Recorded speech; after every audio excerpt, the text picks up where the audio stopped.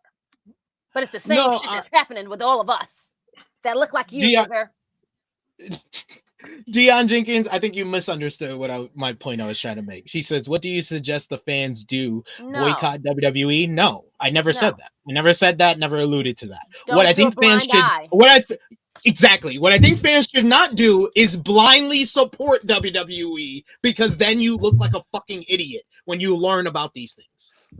That's all I'm saying. Yes. Support WWE. That's fine. Supporting WWE, going to the shows, watching the shows. But we already I do that. I do that. Why would I tell y'all not to do that? That doesn't make too much sense to me. What we're telling you is don't be an asshole or a dummy or a hypocrite and say, "Oh my God, these." No, or also be self-aware of what's going on. Don't try to cover it up. You know what I mean? It's because again, even if it wasn't wrestlers that's doing it, it's still everyday shit. Yeah, because I remember last week. It's our lives. We live it every day. I remember I think it was one of the chats. It was one of the shows I wasn't on, but I saw a fan. They were complaining about the lawsuit. They're like, a lot of fans just want the lawsuit to be over with, right? To move on, it'll be over with. And I'm just like, you shouldn't want that, because you should want accountability. You should want justice. And if all these things are true, it takes time, and I think that's way more important than we need to get this over with. That's kind of more tone deaf than anything. So when it comes to that's not very basically mindful of your of the victims. Yeah, and that's, to me, that's like, I get it. You're a fan of the promotion that's happening with, but companies get into lawsuits all the time, it's just, it happens. But we also we just gotta, we gotta be self-aware of what's going on, and I think that's okay. It's okay to acknowledge that. But to pretend like it's not going on, or to try to turn a blind eye, it doesn't make you look good, because you're just ignoring the real issues. Yep, I'm all for this. I respect and appreciate that Phil Lindsay said that. Yeah, you should support. I've always said that. Support the talent, not the promotion. Yeah. I don't support AEW. I complain about AEW all the time. I don't support Tony Khan. He's a billionaire. What the fuck does he need my support for? I'll support the wrestlers. Get that bag. Get all of it. But one final note before we get into last night's SmackDown. Chad Gable recently announced on an episode of Raw that he was taking a break from WWE in order to learn the dark arts of Lucha Libre. The Wrestling Observer newsletter reports that WWE had been interested in bringing in someone from a Mexican promotion to be part of the angle. This would likely be AAA, as CMLL has no relationship with WWE and is currently working with All Elite Wrestling. WWE ended up not going with the idea at the last minute and are now going in a different direction. I'll give y'all one clue why they went in a different direction. Because they can only work with AAA, and AAA is fucking trash right now. That's probably why. Alberto El Patron is the AAA Mega Champion. That's all I need to tell you about AAA, guys. Yeah, you don't want to work with them in the state that they're in. Like, you guys been saying this for a long time now. Yes. AAA has gotten to NWA territory for me. Yep. Also, and also CMML, they are still pretty upset about what happened with Stephanie, like the way that she left and how that happened. They're not very happy about that. So there's no way, even if there was a segue, I don't think it would have happened. WWE would have had to throw a shitload of money for them to like, hey, it's okay. It wasn't going to happen. But we got WWE SmackDown last night. The show featured the American Nightmare Cody Rhodes kicking off the broadcast to address Solo Sikoa's attack the week prior, but got interrupted by Drew McIntyre, who said he will win the Elimination Chamber to face Cody at Mania 41. But those two got interrupted by Jacob Fatu and Tama Tonga, who came out next after teasing a matchup with Drew McIntyre before he left. Cody and Fatu were surprised to see Solo Sikoa in his all-white fit looking like a G. came out the car, arriving at the building. This led to Fatu searching and then finding Sikoa, who told Jacob that he needed time off after losing the Ulafala to Roman, and that Jacob needs to bring the WWE title back to the family. He then stopped Jacob before he left, and he said, "I love you, Jacob." I popped so much for that. Later in the night, you had Solo get involved in Fatu's matchup, but then Cody Rhodes came out to get at him. That led to Sikoa accidentally delivering the Samoan spike to Tama Tonga after Cody moved, which pissed off Jacob Fatu, but that concluded with Damian Priest picking up the victory, defeating Braun Strowman and Jacob Fatu in a very fun triple threat to qualify for the men's elimination chamber. On the women's side, you had Naomi beat Chelsea Green in a solid opener to qualify for the women's elimination chamber matchup. Later in the show, Nick Aldis revealed cell phone footage that appeared to show Liv Morgan and Raquel Rodriguez might have been behind the attack on Jade Cargill in November.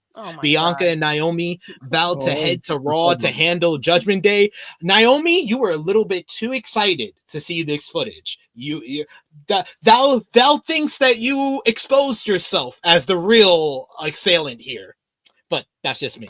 We got an update on Sami Zayn as he stated that he has not been medically cleared, but will fight Kevin Owens again after his vile attack and package power driver that tried to end his career. This led to KO responding with another awesome card promo to challenge Zayn to a match in Toronto at Elimination Chamber on March 1st. The Motor City Machine Guns picked up another win over Los Garza in a pretty decent tag team matchup. LA Knight, interrupted Shinsuke Nakamura's in-ring promo about his next challenger for the United States Championship. This brought out The Miz, who got into a promo exchange with Knight to set up a matchup. Knight picked up the victory in that one to get in position for another title shot against Nakamura. And then finally, you had Tiffany Stratton defeated Nia Jax via disqualification to retain the WWE Women's Championship after interference from Candice LeRae. Post-match, Nia and Candice continued their attack on the champ until Trish Stratus came and tried to make the save. She got laid out by Nia instead, and Nia and Candice stood tall over Tiffy and Trishy. Then Charlotte Flair came down to inform Tiffy that she has chosen Stratton for her Mania title match. And finally, Trishy and Tiffy decided that it's time for them to team up in Toronto, a lot of T's, at Elimination Chamber coming up on March 1st against Nia and Candice. Yay. That woman stuff that we talked about at the end, outside of the DQ finish, that was pretty good. The Jacob Fatu stuff, really entertaining, really engaging, really compelling stuff. Jacob Fatu and Solo Sikoa right now. Everything else,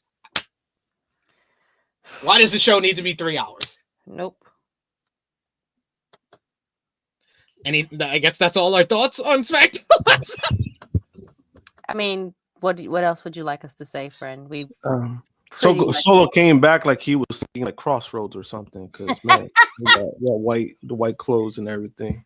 It looked great. I love that Solo has like embraced this role and has grown, because it was the beginning was, he had to find his way, but now he's in it and he's all. He was trying, because you know what it was too. It was the character development. Like what he was doing wasn't there yet, but because his character development has gotten better, you could kind of get away with wrestling now, because it's just that because now he's entertaining when he speaks. That's all you really kind of need from Solo at this point, and it's been working. Yeah, all that happened in 3 hours. And I cut stuff, guys. What the fuck was that Nakamura shit, by the way? What the fuck was that? I literally messed with the chat. I was like, what the fuck did Nakamura even say? Like, oh man, like I don't know what they did to him. He came back and then they just made it worse. You know what I think happened? I think they put like Nakamura in one of those like frozen like things that they had Austin Powers in, and then they had someone go back in time and take all his mojo away. And now we got the Nakamura that we see today. Oh my god! It's basically the plot to Austin Powers, Despite Who Shagged Me. Yeah, and then honestly, the only thing I got like where they gave him the title, I just think they just did that to put him. They gave him the title just so he can make his appearance at Noah with the title. That's the only thing that makes sense to me because I'm like, what was that about? Like he hasn't done anything. He hasn't defended the title. He comes out, he doesn't even get he gets no reaction now. Like nothing.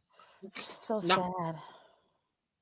It's like, man, and it sucks because I'm like, it's not really, you know, he's far from King of Strong Style, far away from that, and we ain't getting that guy back at this point. It's so unfortunate how they ruin certain people. I will tell you right now because I see Davion asking us in the chat. When was the last time Shinsuke Nakamura defended the U.S. title on TV? I'm gonna try to look it up. Hopefully, my picture is still good because when I try to load different pages, my shit starts to slow down. Let's just say that Saquon Barkley has more touchdowns from this point than Mark Nakamura has title defenses.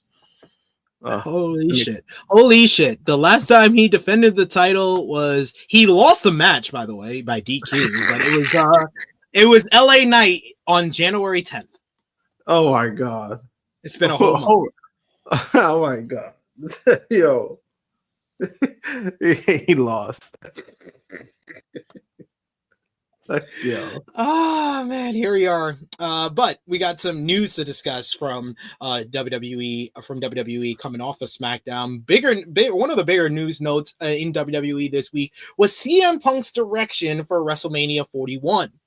His direction right now seems unclear, with WWE reportedly weighing up several options for the voice of the voiceless, including an undisputed WWE Championship triple threat. During a Backstage Pass Q&A podcast, WrestleVote stated that although Punk entering the expected Cody Rhodes versus John Cena match, making it a triple threat, hasn't been discussed officially, some would prefer this option to Punk being involved in a different three-way with Roman Reigns and Seth Rollins. Rhodes is currently without an undisputed title challenger for WrestleMania. Royal Rumble winner Jey Uso will challenge Gunther at April 19th or 20th Super Show, as confirmed on Monday's Raw. WWE used March 1st's Elimination Chamber to determine Rhodes' contender. Punk, Cena, Drew McIntyre, and Logan Paul have already qualified, with Damian Priest qualifying on SmackDown and one more spot remaining between Seth and Finn Balor on Monday's Raw. PW Insider reported earlier this month that a Punk versus Rollins versus Reigns triple threat was planned for Mania, stemming from the trio's interactions on the February 1st edition of the February 1st men's Royal Rumble match at the pay-per-view. Rollins attacked Reigns afterwards, hitting 2 curb stomps, and also got into a brawl with Punk. So, which triple threat would you prefer Punk to be in? Because apparently he's got to be in a triple threat. He does not have to be in a triple threat. That's the damn problem. Oh my god, yo. Honestly, I think all this talk is going on, and then they're gonna put Punk versus Logan. Oh my god. Because I literally said after the men's Royal Rumble angle, they literally went into the Rumble where they could have done something that like put all these matches in play, where they could have done something where they had that little square off between Roman and Seth. They could have done something with Roman and Punk individually, stemming off of Survivor Series, and they could have had all these different matches in play for them to use or go to. But the way they did that angle, literally, there is no Punk versus Reigns. It has to involve Seth Rollins. They literally booked themselves into a corner that give them less options than more. It's kind of crazy because weeks ago we were talking about, Punk might get the title shot, title shot. There's gonna be Roman Reigns, Punk. Talking about main eventing one of the nights, and now not close to that at the moment. Oh. I'm I'm sorry, Davion. If you didn't see the hints they keep dropping on us that Logan and Punk is an option, then I'm sorry. I'm sorry I had to be the one to tell y'all, but they keep giving us the hints that is an option for them. I mean, after that segment too, it is an option. After that segment, I mean, I know a lot of people don't want to see it. Me personally, I don't mind it too much, to be honest with you. And it has nothing to do with Punk, but I'm like, it could be a fun matchup. It can. I mean, Logan gets major heat. The fans don't like him. The fans hate his nuts. It's like in that aspect, like it wouldn't really be a bad matchup. At the same time, I do get it because the whole thing of Punk, like, you know, they were kind of teasing this whole thing of him going after one of the titles, and now we're probably just not getting that. Mm-hmm. Now it's like, do you prefer Punk versus Logan and it's a one-on-one match, or do you prefer him being in a triple threat match? It's just one of those things where it's like, you're gonna have to deal with one of the other guys. It's like, which one do you want? Because you're not gonna get I don't think he's gonna be involved in the title picture. Mm-hmm. That's just what it is. I don't think it's gonna happen. And I'm like, you know, Seth, Roman, and Punk in a triple threat doesn't even sound bad. It doesn't really sound bad. All guys who will fucking perform their asses off. It's just weird without a title. Yeah, it's just weird. That's it. Like, you know, like they're gonna work their asses off, but then it's like at the end game of it is like, what's gonna happen next after that? You know, we still have that favor that they haven't spoken about. So it's like, I don't know, with Punk, I'm pretty sure if we're talking about like this, the way that we're talking about it, I'm pretty sure Phil is not very happy about this. Dion says Phil is definitely Punk not happy about this. Sorry. It's okay. Dion says Punk versus Cody makes more sense than Cena versus Punk. WWE has been teasing this matchup, and it gets Punk a main event. Which one would you prefer, Krssi? Punk versus Cody or Cena versus Cody? I think we'll get more match from Punk and Cody. Yeah, you get a better match. I think you get a better match. Yes, you'll get more time. You're not. Yeah, Cena's. God bless Cena, and not that I'm not trying to shade on him and everything. God bless him. He's done what most other people can't do, is go from doing one sport and going to Hollywood and being a big star and a big comedy star at that. He plays the same roles, but it's okay because it's funny and it's great.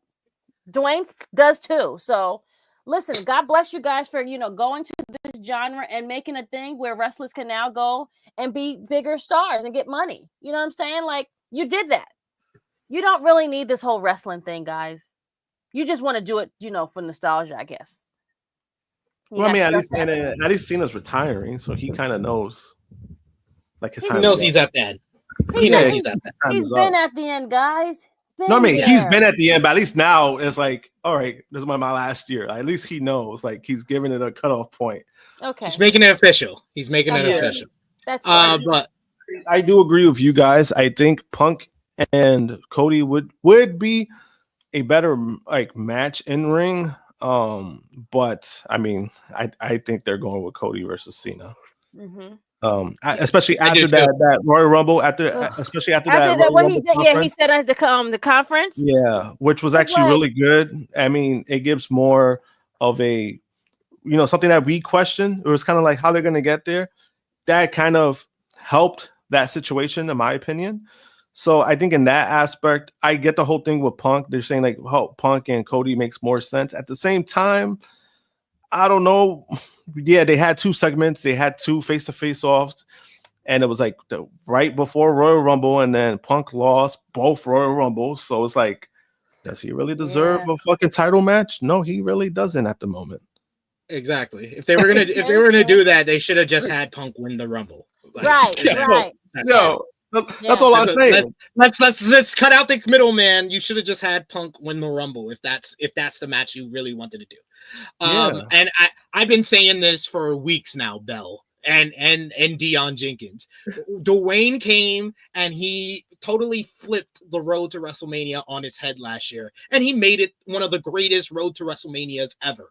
And then he showed up this year and he nuked everything that he could have done at WrestleMania. And it's turned it on his head to make it doesn't even feel like we're on the road to WrestleMania yet. It doesn't.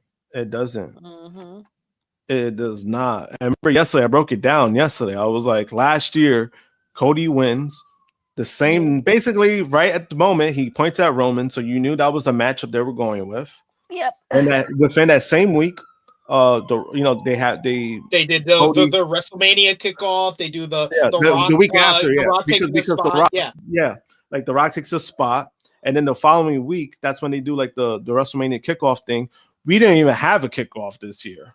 For one, we didn't even have one, and I don't think the card. I mean, the show right now, it's not even big enough to have a kickoff. Have one, yeah.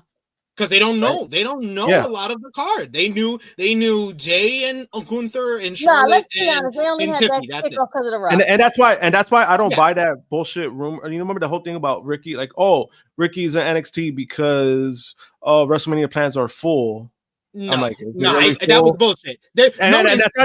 Notice, Josh, I wasn't really planning on noting that because that was a bullshit report. But I didn't buy it. I didn't buy it one bit later anyway. Yeah, like I didn't buy it one bit because it was just like they don't even know what the fuck they're doing right now. WrestleMania. Yeah, one matchup announced. 2 months away, by Monday, they only had one matchup announced. I'm like, they didn't know what they were doing either because they're still trying to figure out. Like even now, Drew versus Priest. Now they're like, oh, wait, this might not be because of fan reaction. So all that was bullshit to me. Yeah, definitely. We do have a super chat donation here from our boy Chuck Berries. Thank you so much, Chuck Berries, for the support. He says Punk's WrestleMania main event pursuit. Triple H is saying, just wait till next year, Phil. I got you, kid. Yeah, he's dragging this shit out. He's really dragging this shit out because it really feels like Punk is not going to get his main event this year. Nope. And then now it's kind of like in the territory. Like I also question. I'm like, by the time he gets it, is it really going to mean anything? I don't want to get to that point either. And like Punk, if he gets his main event, that'd be good. That's a big check mark he wants on his career. But it's like it's getting to a point where it's like, oh, do I really give a shit about it at this point? Because he's not getting it. He hasn't gotten it. Why should I care if he gets it or not at this point? He doesn't really need it because I'm like, he's already done. He's been there, done that. And I guess it's a personal thing for him. But I'm like, it's like, how far are you gonna push it? And then even the whole night one, night two aspect. How does he feel about that? If he gets night one main event, is he gonna be happy with that? I really don't think he's gonna be happy with that. Yeah, he will. He'll take crumbs at this point. He will take that crumb. He'll take that crumb. I mean, 100%. Even if you want to say, oh, he's really not happy with it, he's not going to ever say that. He's going to act like this is the greatest moment of his career. Yeah. I mean, and that's why I question like his mindset because it's like we kind of know Punk. We know how full of shit he is. And I'm just like, he's going to say that to save face because he has no choice in WWE to save face. But I'm like, deep down, he's probably not very happy, but he's going to keep it to himself until he probably leaves the company and makes another podcast again to shit on it. Who knows? Right? And it's one of those things where it's like, he's going to save face for a while, but I do believe at some point we're going to see the old Phil that we're used to. Because he's going to be unhappy. It's going to be a time bomb. It's going to be a tick. It's going to blow up. Yeah, until that dog collar runs out. Because I think that's what it is. He's just going to once that shit comes off, he's going to he's going to be all over the place. It's a struggle. Like he's trying to contain it right now. And you could tell, like even when he comes out, he's really trying to contain it. But at some point, that bomb is going to blow up, and it's going to blow up really, really big. And there's no way that Paul can contain it. I promise you. Mark my words. I hear y'all on that. We got one more super chat donation here before we move on. Call Me Mr. Banda says, whoever Cody faces, Cody should win. Enough said. Thank you for the super chat donation. Call Me Mr. Banda. I've already booked it. I think John Cena wins number 17. I'll say God, I'll be that guy. He has to lose that. I would have said, hey, you can have Peacemaker go to DC with the title, but that's not happening because DC is under WB. Yep. Michelle McCool was with The Undertaker on ESPN this week. ESPN's Get Up. When the two were surprised by Triple H, the WWE CCO announced that McCool was the next inductee into the WWE Hall of Fame class of 2025. So far, only Triple H and McCool have been announced. WWE later confirmed the news on social media. McCool is a former two-time WWE Women's Champion and two-time Divas Champion. So congratulations to her for the accomplishment. Of course, the great run, her most notable run, was definitely with Layla as part of Lay Cool. But that means Layla should be in the fucking Hall of Fame too. Then I agree. They probably should have went in as a pair. That's the best run of her whole career. That's the run that she actually got over. So anyway, Fightful. Whatever. Why not? She did one thing, like you said. The only thing that she really did that you can remember is the Lay Cool. Other than that, I don't recall her run being that memorable. What are you talking about? She's put in very hard work. She has to get fucked by a racist every night. Anyway, Fightful reports that for a former WWE superstar, oh my god, oh my god, my god, my god. I'm still recovering from that. What the fuck? Right, bro. Fightful reports that. I mean, you're not wrong, but damn. I wasn't even talking like that part of the whole. He took it to a whole nother fucking level. Holy shit! Oh fuck! Okay, he's probably not racist, but he's a MAGA lover. Fightful reports. Moving on. Fightful reports that former WWE Tag Team Champions Demolition, Bill Eadie, Axe, and Barry Darsow Smash have signed a Legends deal with WWE. The news was first reported by PW Insider's Mike Johnson. The duo debuted as the Demolition Tag Team in 1987. They later went on to hold the WWE Tag Team titles on 3 occasions. Both men also had singles runs under different gimmicks. Eadie wrestled as the Masked Wrestler. Meanwhile, Darsow was one of my favorite gimmicks in the 90s, the Repo Man. It appears both sides have have mended fences. No fucking way. Oh wow, I love the Repo Man. Oh man, that's so fucking cool. I never knew that. Okay, sorry. He's my favorite. He's my favorite occupational gimmick in wrestling history. Which one was it, left or right? The right. Right. The right. You're right. Okay. You're right. Your right hand side. Both wrestlers were part of. Now I see it. Yes, that is the Repo Man. Damn it. Okay, sorry. I'm sorry. I'm so sorry. Go ahead. Both sides have mended fences since both wrestlers were part of the CTE lawsuit against WWE that was later dismissed. WWE Legends deals would enable the former tag team champions to appear as new WWE action figures and merchandise, appear in a new WWE video game. A new Legends deal would also pave the way for the tag team to eventually be inducted into the WWE Hall of Fame. Now that both sides are working together again and a Legends deal has been signed, I wouldn't be surprised if Demolition are in the Hall of Fame this year.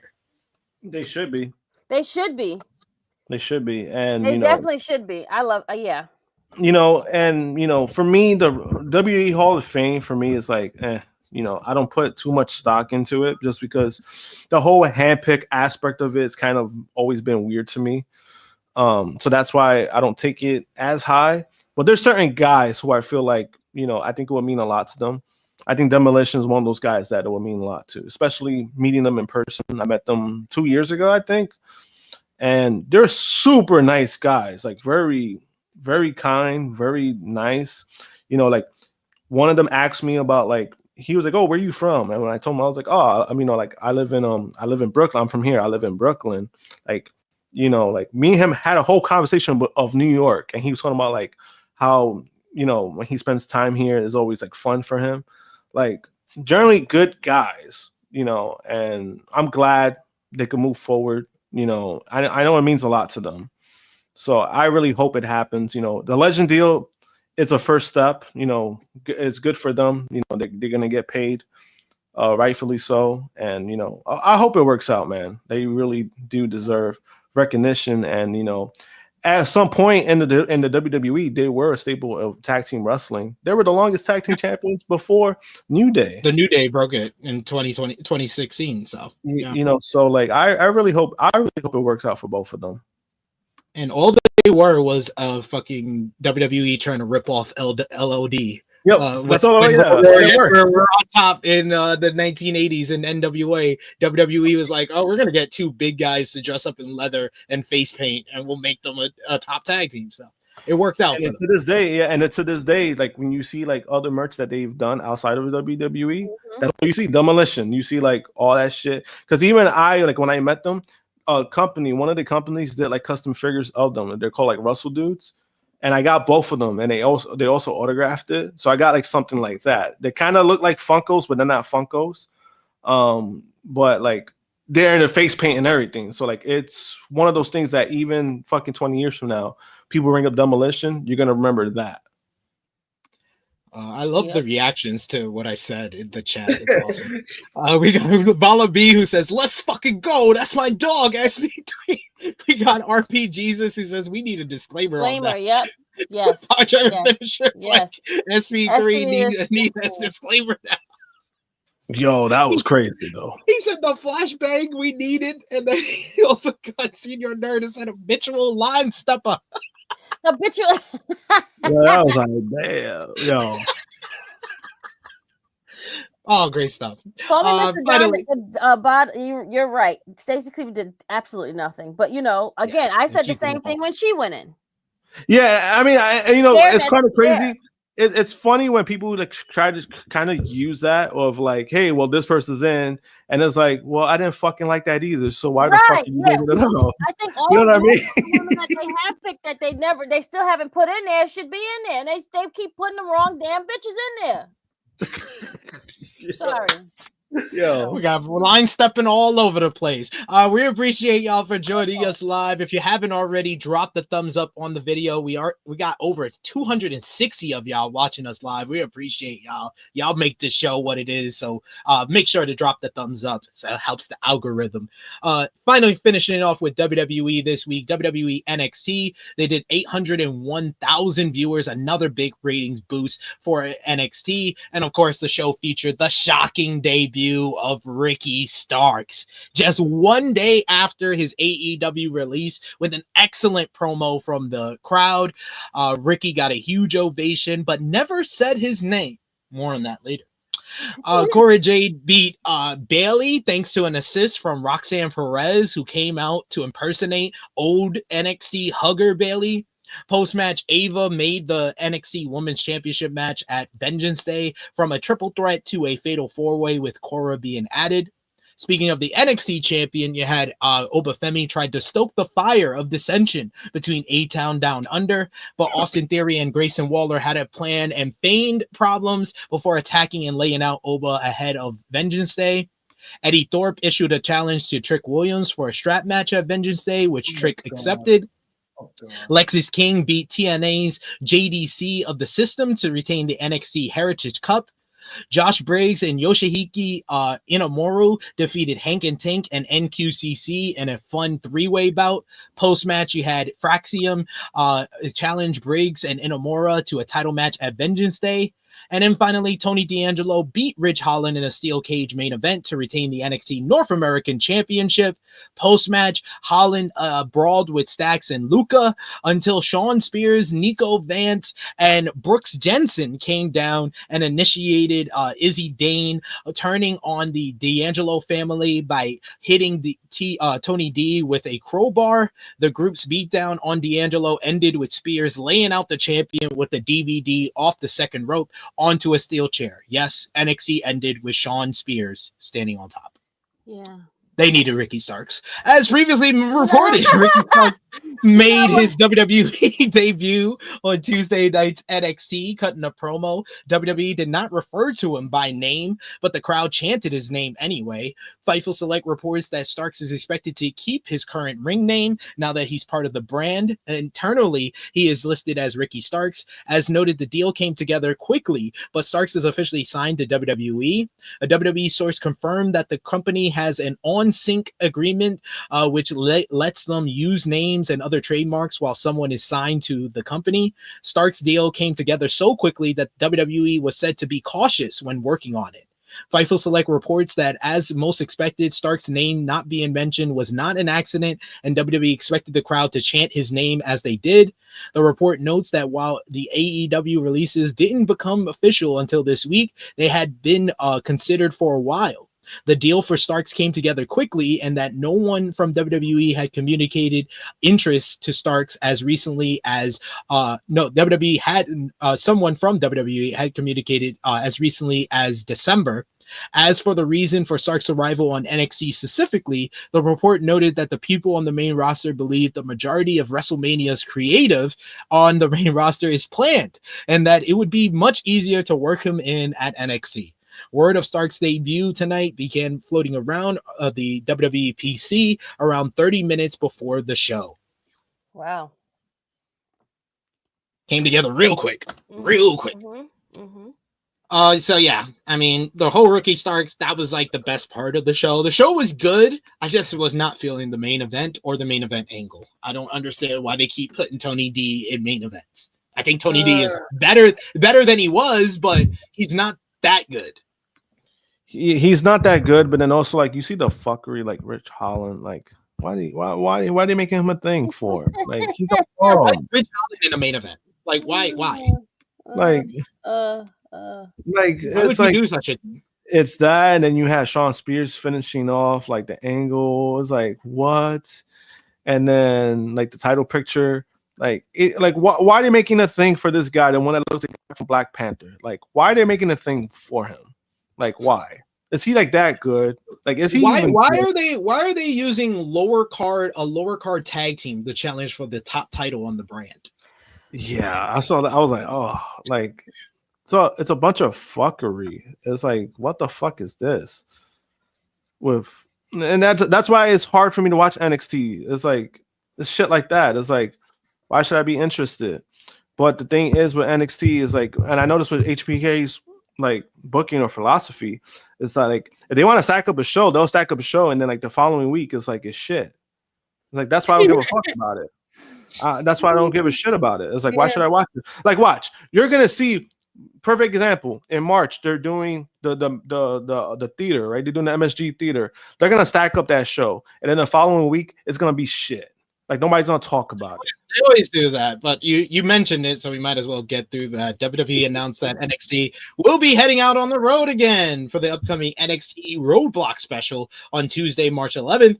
The show will be held at the theater at Madison Square Garden in New York City, and will also air live on the CW. This could go one of two ways. It could be a great special event, but it could also be the fucking nostalgia shit that they did at the ECW arena.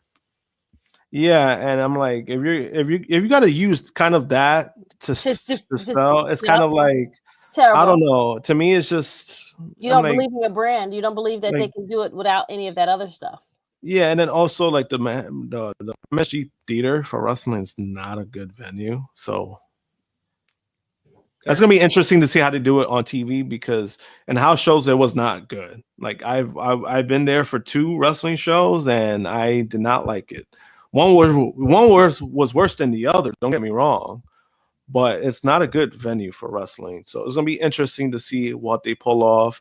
If they put the camera angles from like the hard cam from like the stage itself, that'll probably help them because you can see the crowd that way.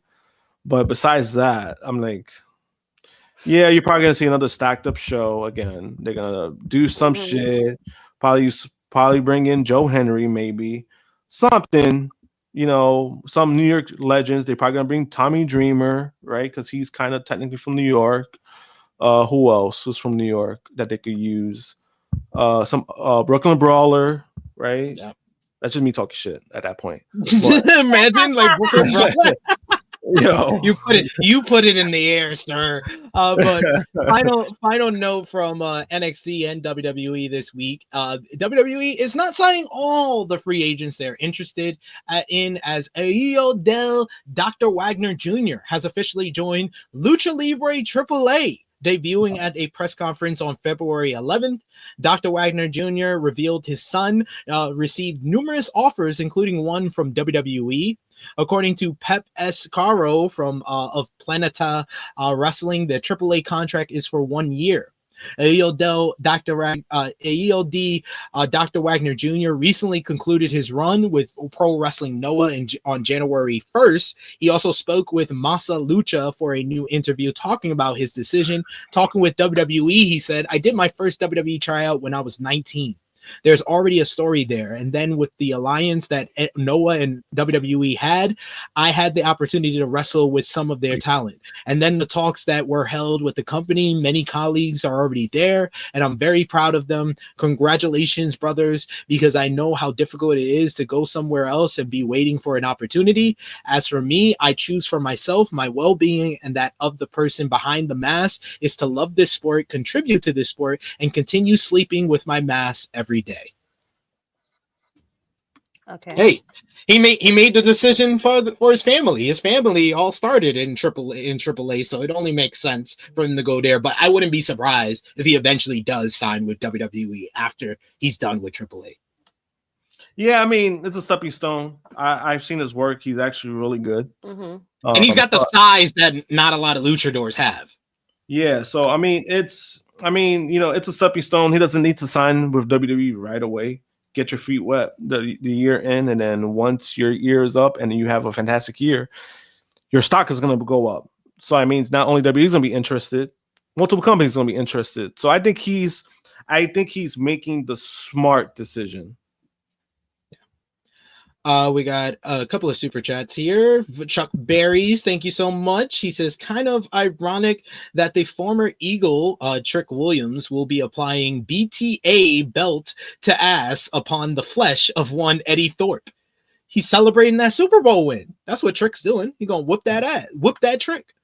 Then we also got here, call me Mr. Bonda. He says, my obligatory F Joe Hendry comment. Oh, because of me. As always, we appreciate you, Bonda, for showing some love or non-love or hatred for Joe Hendry. Appreciate you, son. But we got here the reason Bala B says the reason why Wagner 3 didn't sign with WWE because they wanted to unmask him. Yeah, they always, if you're a heavyweight luchador, they always want to unmask you because you have a shot to be a main eventer. Which is kind of just like they really don't give a fuck about tradition at that point. Yeah. That's his best like thing. Like that's his identity. The fuck? Yeah. I mean, they did do it to this dude, right? What's his name? The one that's on SmackDown. I always forget his name. He's on that group.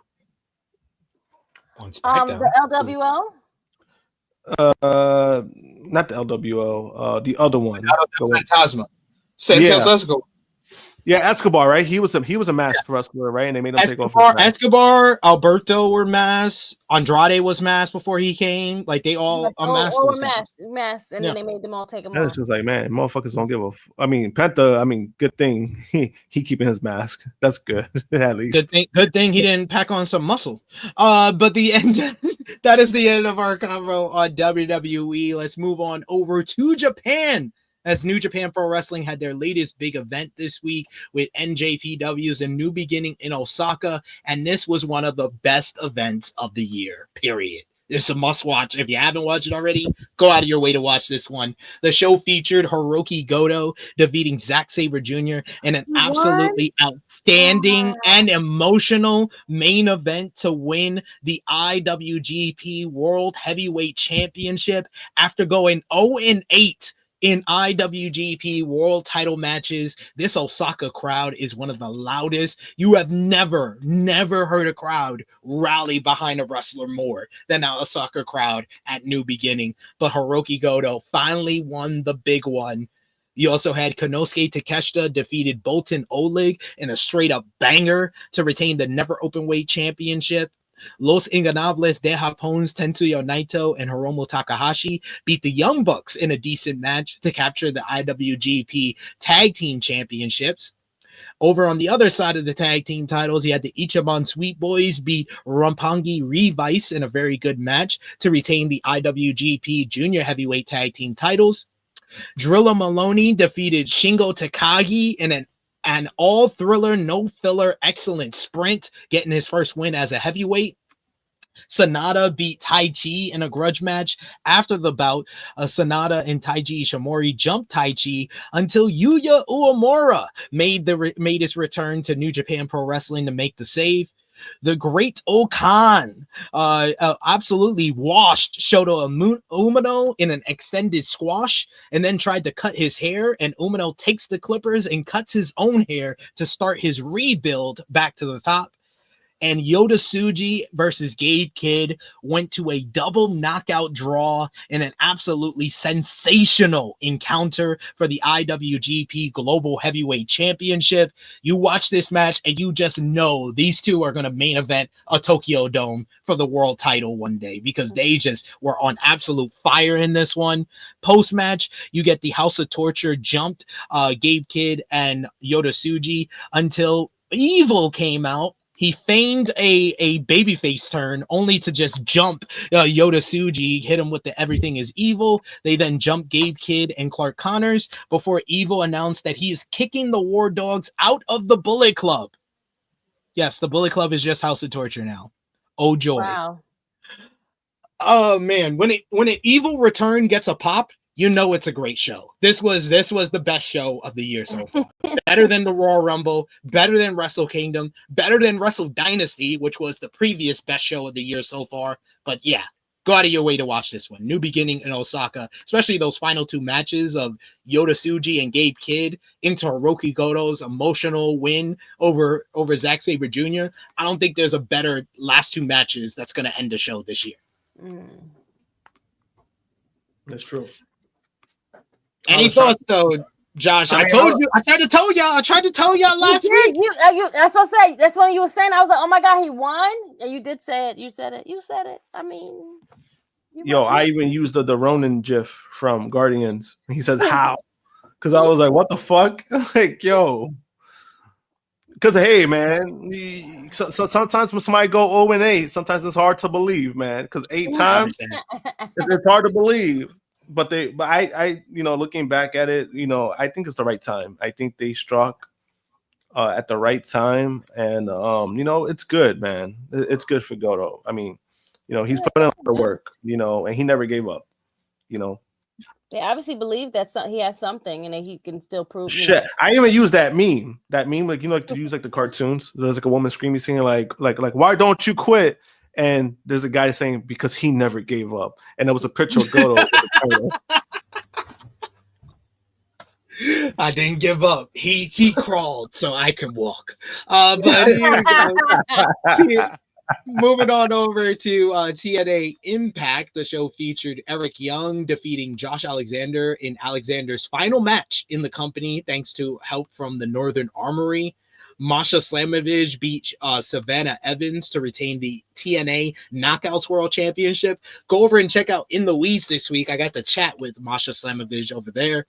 Cora Jade defeated Isaiah Brookside in a decent little matchup here as she gets ready for a Knockouts World title matchup. Wesley, Tyson, and Tariq laid out the Rascals and Ace Austin, while Joe Hendry defeated Jake Something to retain the TNA World Championship. Post-match, Ryan Nemeth came out to complain about his brother needs a rematch. This led to Something attacking Hendry and Nemeth until Nick Nemeth made the save, but Santino Marella unfortunately became the victim of all of this as he came out to settle things, but Something moved out of the way when Nick Nemeth went for a super kick, so he wound up super kicking Santino instead, and Nick Nemeth got suspended for a month as a result of this. So some interesting development over there in TNA, but even more interesting is the developments outside of the TV product, as it looks like TNA Wrestling is undergoing some significant changes. Fightful Select had more details on the matter, saying that they're restructuring the company and expected that multiple people will take new roles. Josh Alexander is said to be leaving TNA after over 10 years with the promotion, working as a senior producer and senior director of digital media.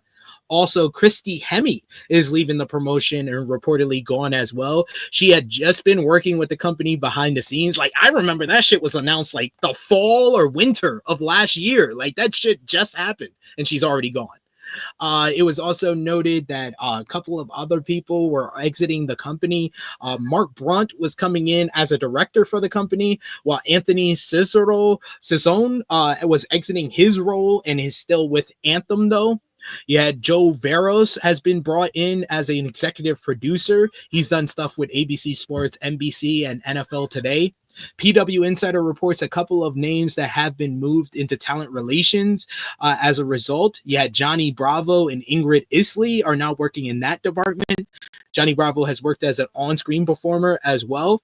Josh Alexander and Krssi Hemme are no longer with the company. They sent out a statement that said they appreciate their commitment to TNA. A new report had a bit more detail on Veros' new role in the company. PW Insider Elite reports that Veros has been brought in to take on a similar role of lead fitting for WWE, where he's going to be basically the executive producer for the promotion. So there you have it. Some restructuring, and what a coincidence that they are now taking on roles that are similar to WWE. It's almost like they're a subservient of WWE. Oh, because they are. Yeah, you know, just say the same thing. Yep. I mean, I'm not surprised. It's not surprising, but I'm like, when people try to talk about like, oh, this partnership is fantastic, it's great, it's gonna do. It's like, no, it's basically it's WWE pulling the punches. Now, I'm not saying that this is what they did, but changes were gonna happen once WWE is getting more involved and they're gonna cater to WWE more. That's what's gonna happen. Because TNA needs WWE more than WWE needs TNA. 1000%. 1000%, yes. But we've now made it to the end of what we missed, and now we're on to Krssi Love's favorite part of the show, the best of the week. Best and worst matches of the week, moment of the week. Krssi, who had the best week this week? Who had the worst week? Best week, I give it to nobody really moved me this week, but I guess I feel like there's two top contenders, so you just have to figure out who you want to give it to. Who? There's Ricky Starks, who got to finally leave AEW and debut in WWE. And there's Hirooki Goto, who finally won the IWGP World title. It's pretty simple. It's two options, really. I'm giving it to Goto. I'm giving it to Goto this week. I'll give it to Ricky. 10 years. 10 years is a lot longer than 10 months. Are you okay, SP? Hit me in the knee. I barely moved my knee out the way. I know. That's why I was like, are you okay? Yeah. So you give it to Ricky. I give it to Goto. Josh. Best of the week, I'm going to give it to... I might split it. I might say Ricky because he got what he wanted. He got what he wanted. And Goto because in the ring he won the title. He finally finished the story. Yep. Worst of the week, I'm going to give it to. No, I gave it to him enough. I give it to, and he didn't do anything offensive this week. I'll give it to Miro. Miro. I give it to CJ then. Shit. Josh. I'm giving it to Ray Phoenix because he's like Squidward in the window waiting. Like, oh my god, that is a good one. You know what? I changed my answer. You're right. It's Ray Phoenix. It's Ray Phoenix. He's waiting. He waiting because he didn't shut the fuck up. So now he's waiting. Yep, you got it, Josh. It's unanimous. Ray Phoenix. All right, then we got match and moment of the week. This was a busy week, so I have 10. I'll run them off real quick. Number 10, Undisputed Kingdom versus Garcia in 2.0 and STP from Collision. Number 9, Ichiban Sweet Boys versus Roppongi Revice from New Beginning. Number 8, MJF versus Dustin from Dynamite. Number 7, Bandito versus Brian Keith from Collision. Number 6, Damage Control versus Liv and Raquel from Raw. Number 5, Drilla Maloney and Shingo Takagi from New Beginning. Number 4, Takeshita versus Bolton Oleg from New Beginning. Number 3, Fletcher versus Briscoe from Collision. Number 2, Goto versus Zack Sabre Jr. Number 1, Suji versus Gabe Kidd from New Beginning. Krssi. Wow, it's a lot, SP. I got 3 this week. Number 3 is going to be Damage Control versus Liv and Raquel. Number 2 would be Fletcher and Jesus Christ. Oh, what is his damn name? Fletcher and Briscoe. Briscoe. Thank you, friend. Thank you. Work. And then I will give it to Zack Sabre Jr. and Goto. There you go. There you go. Josh. I actually might go with 5 because I did see a lot of wrestling. I did see the New Japan show. Your friend. Nice. So number 5, I'm gonna be fair on this one. I'm gonna give it to the tag team match on Raw. The ladies. I thought they, you know, It was a good match. better than it had any business being. So I gave it to them. Number 4, I'm gonna give it to Fletcher versus Briscoe. That was a fun matchup. Number 3, I'm gonna give it to. Damn, I had number 3 in my head. I'm trying to think. You know what I had in my head, and then the trios title match from Dynamite. That was a fun matchup. Yeah, that was a fun matchup, yo. Because that was good. Yeah, you're right. Right, Undisputed Era. Like I get like all the shit they get, but like yo, Cole, when they wrestle, they can wrestle. Yeah, they can. Yo, like when they click, they fucking click. Like, yeah, that shit has not missed. All right, I'll add that to mine. And I got one more. Right, and then number 2, I'm gonna go with Gabe Kidd and Yoda Shuji, and then number 1 go versus Zack Sabre Jr. I think the number 2 for me was the match was better, but because of the moment, Goto, I gotta give it that number 1. Yeah, I was flirting with giving both matches 5 stars because I love both matches so much. I add MJF and Dustin in my for 5. That was so much better than it had any right to be. Moment of the week. I know. That's what I'm saying. It was like there was no reason for Dustin Rhodes to get a good match. The thing is that Dustin's a good worker, but it's just because of his status. It's kind of like one of those things where it's like, why he should be getting a push, but I get. Yeah, exactly. Okay, go ahead. The moment of the week is for sure Goto winning, though. Goto's win is the moment of the week for me. Yes. Yeah, I agree. I'll agree. So then we got Vengeance Day and Grand Slam tonight. First up, we'll go with NXT Vengeance Day. We got oh my god, she's about to hit me with this door again. Is she crying or she's like screaming? She's laughing. Oh, okay. I'm like, what's happening over there? Yeah, I got concerned. NXT, right? NXT Vengeance Day. You got Ethan Page versus Javon Evans. I'm going with Page here. Krssi. You said you're going with Javon? No, I'm going with Page. Oh, Page. Okay, I'm sorry. My bad. Yeah, Ethan Page is gonna win. Poor Javon. Josh? It's Black History Month. I'm gonna go with Ethan Page. It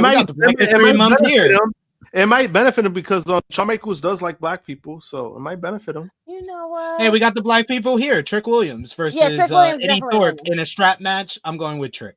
Krssi. Yeah, Trick is winning. Yeah, so somebody got this one we might have to lose for that other one for him to win this one. So yeah. Josh. Trick is winning. I think Ness is gonna love this match because he love whipping the white people. Where we having a strap match during Black History Month? Oh my god! Wow. Then we got the NXT Tag Team Championships up for grabs. Fraxium versus Josh Briggs and Inamura. I'm going with Fraxium. Fraxium. Oh my god, this is so stupid. This is dumb. Yeah, this is so stupid. Fraxium is winning. I mean, the other two jerks. Okay, you know what? Sorry. NXT Women's North America Championship up for grabs. Fallon Henley defends against Stephanie Vicaire. Vicaire is going to win. She has to win. She better damn win. Vicaire. I mean, Vicaire should win. That's the. Then you got the NXT Women's Championship. Julia defends in a fatal 4-way against Bayley, Roxanne Perez, and Cora Jade. I'm going with Julia. Josh. Julia retains. Julia. Krssi. There we go. And then finally, the main event, Obafemi defends against Grayson Waller and Austin Theory in a triple threat. Obafemi, god damn it. What are we talking about? Well, why is oh my god.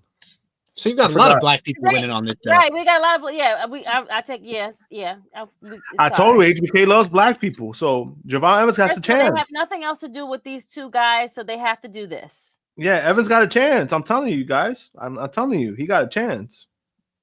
Obafemi. And moving over to Australia, you got AEW Grand Slam Australia, their first time in Australia. And what a match this is going to be. Kenny Omega and Will Ospreay versus Kyle Fletcher and Konosuke Takeshita. I am going with the Dream Team. Josh. Same. Ospreay and Omega. Ospreay, Krssi? Omega. Definitely All winning. day. Brisbane Brawl. It will be the D Riders, John Moxley and Claudio Castagnoli versus Cope and the Switchblade. I'm going with Cope and Switch for the win. Krssi? Cope and Switch. Josh? Cope and Switch. Then we got for the AEW Continental Championship, Kazuchika Okada defends against Buddy Matthews. Josh? I think Okada retains. Krssi?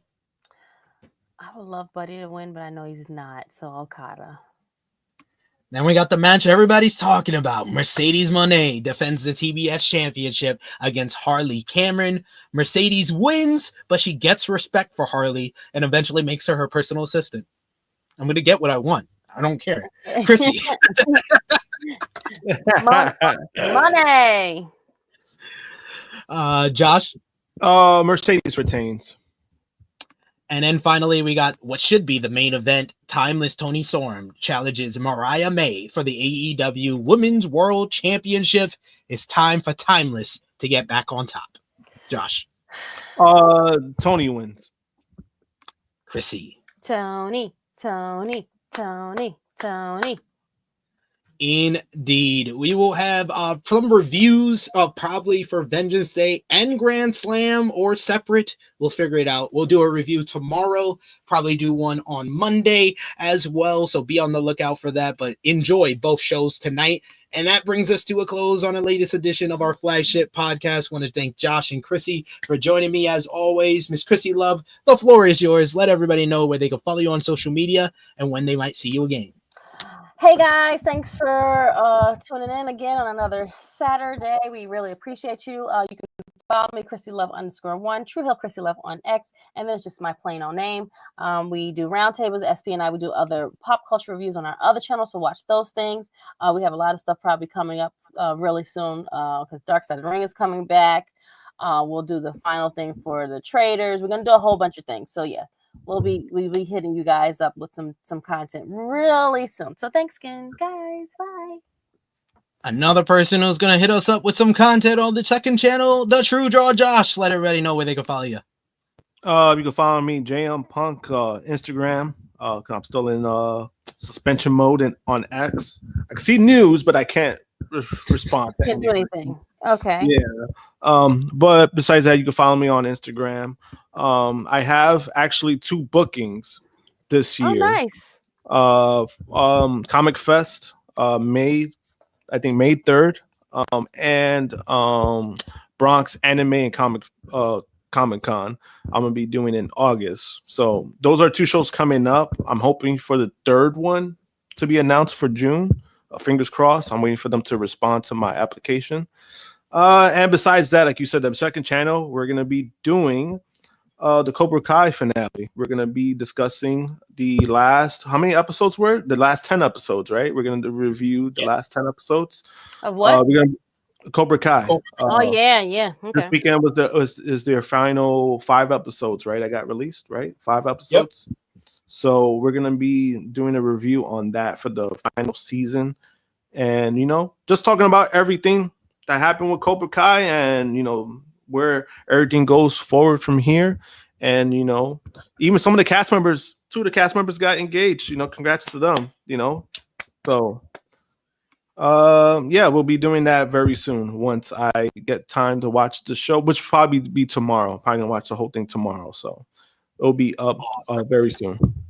You will be probably like me, where I was treating it like I was watching a sports game. I was like, yes, go, go, yes. But yes, check that out for sure.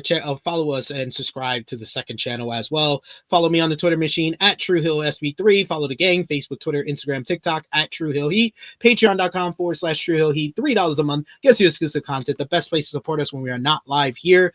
I will be live probably tomorrow, 2:05 p.m. Eastern time, to review AEW Grand Slam Australia. So join us for that tomorrow. But in the meantime, between time, check out all the great content on the channel right now. But until next time, until next Saturday with our next flagship podcast, for the True Jaw Joss, for Miss Krssi Love, it is me, your Tru Heel Phenom SP3. This has been Tru Heel Heat 316. Releases, departures, and contract tampering. We are signing off until